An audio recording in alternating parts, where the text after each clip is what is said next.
ছেলে ছেলে ঝগড়া লাগলে বের হয় রক্ত, আর মেয়ে মেয়ে ঝগড়া লাগলে বের হয় গোপন যত তথ্য। তাই মানুষের সাথে যত পীড়িত করবেন, যত সম্পর্ক গভীরই হোক না কেন, কিন্তু মনের কিছু দুর্বল কথা, ব্যক্তিগত একান্তই যেটা শুধু নিজের, সেটা কাউকে শেয়ার করবেন না। আজ হয়তো মানুষের সাথে ভালো সম্পর্ক আছে, কে জানে কালকে ওই মানুষটার সাথেই যে আপনার খারাপ সম্পর্ক হবে না। শুনেন, নিজের ইতিহাস নিজে তৈরি করতে বা লিখতে কলমের প্রয়োজন হয় না, প্রয়োজন হয় শুধু সাহসের। আমরা পূর্ণতার পিছনে ছুটতে গিয়ে আমরা শূন্যতায় ভুগি।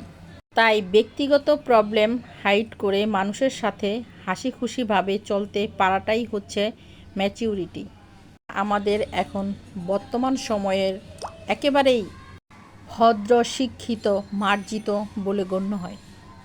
তাই পরিস্থিতি আপনাকে বলে দিবে কে থাকবে আর কে চলে যাবে।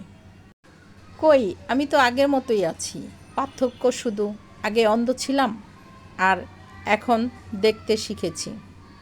তাই প্রয়োজনে মানুষ আসবে, মিশবে, প্রচুর মায়ায় জড়াবে, তারপর এক সময় অজুহাত দেখিয়ে ছেড়ে চলে যাবে। এটাই হচ্ছে দুনিয়ার নিয়ম। পরিবারের মানুষগুলো কষ্ট দিলেও সেটা পরিবারের মধ্যেই থাকে, একটা সময় সব ঠিক হয়ে যায়। আমরা আসলে পৃথিবীতে কেউই সম্পূর্ণভাবে সুখী না, সবার ভিতরেই কেমন যেন অপূর্ণতা থেকেই যায়। আমার জায়গায় চিন্তা করলে মনে হয় যে পৃথিবীর সবচেয়ে দুঃখী মানুষটাই হচ্ছি আমি, কিন্তু আরেকজনের দুঃখ যখন শুনি তখন মনে হয় আরে না, পৃথিবীর সবচেয়ে সুখী মানুষটাই আমি, ওর দুঃখ তো আমার চেয়ে অনেক বেশি। তাই এভাবেই হেসে খেলে সময় পার করে দেওয়ার নামই হচ্ছে জীবন।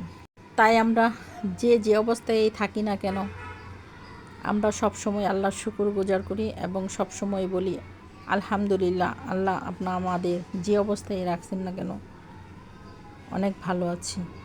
আজকের ভিডিও এই পর্যন্ত।